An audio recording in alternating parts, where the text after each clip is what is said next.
বুধবার ভোররাতে নিজের বান্দ্রার বাসভবনে দুষ্কৃতীদের হামলার শিকার হন পতৌদির নবাব অভিনেতা সাইফ আলী খান। ঘটনার পরই শোরগোল পড়ে যায় মুম্বাই জুড়ে।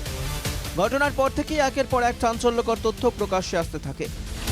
জানা গিয়েছে সাইফ করিনার দুই সন্তান যে তৈমুরের ঘরেই নাকি হামলার ঘটনাটি ঘটেছে। যদিও সোশ্যাল মিডিয়ায় এ নিয়ে নানা খবর রটছে, তবে টার্গেট কে ছিল তা নিয়ে সংশয়। ইতিমধ্যেই লীলাবতী হাসপাতালে সাইফের অস্ত্রোপচার সম্পন্ন হয়েছে। কেমন রয়েছেন পতৌদির নবাব?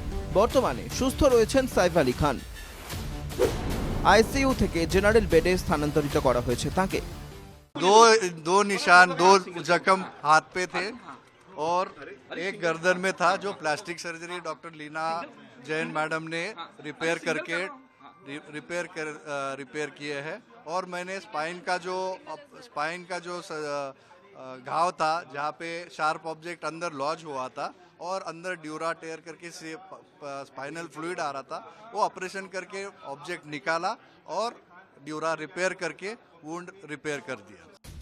সাইফকে দেখতে এদিন সকালে লীলাবতী হাসপাতালে যান বড় ছেলে ইব্রাহিম আলী খান ও পতৌদিদের জামাই কুনাল খেমু, মা শর্মিলা ঠাকুর ও করিনা কাপুর। অস্ত্রোপচারের পর সাইফের শরীর থেকে উদ্ধার করা ছুরির 2.5 ইঞ্চির ছবি প্রকাশ্যে। লীলাবতী হাসপাতালের ডাক্তাররা অস্ত্রোপচারের মাধ্যমে যে টুকরোটি বের করেছেন তার ছবি ইতিমধ্যেই ভাইরাল। হাসপাতালের চিফ অপারেটিং অফিসার নীরাজ উত্তমানি জানান, যখন সাইফ আলী খানকে হাসপাতালে আনা হয় তখন তিনি পুরো রক্তে ভিজে ছেলে তৈমুরকে নিয়ে সিংহের মতো হাসপাতালে প্রবেশ করেন। রিয়েল লাইফেও তিনি হিরো। सैफ अली साहब का जब हॉस्पिटल आए थे तो मैं वो डॉक्टर था जो उनको फर्स्ट आवर में मिला हूँ। पूरा उनका उसमें ब्लड था, but he walked in like a lion and only with his small child, that is 6-7 साल का उनका जो लड़का है, तैमूर है शायद उसका नाम, हाँ, उसके साथ वो वॉक इन किए हैं with so much of this. He is a real hero that way.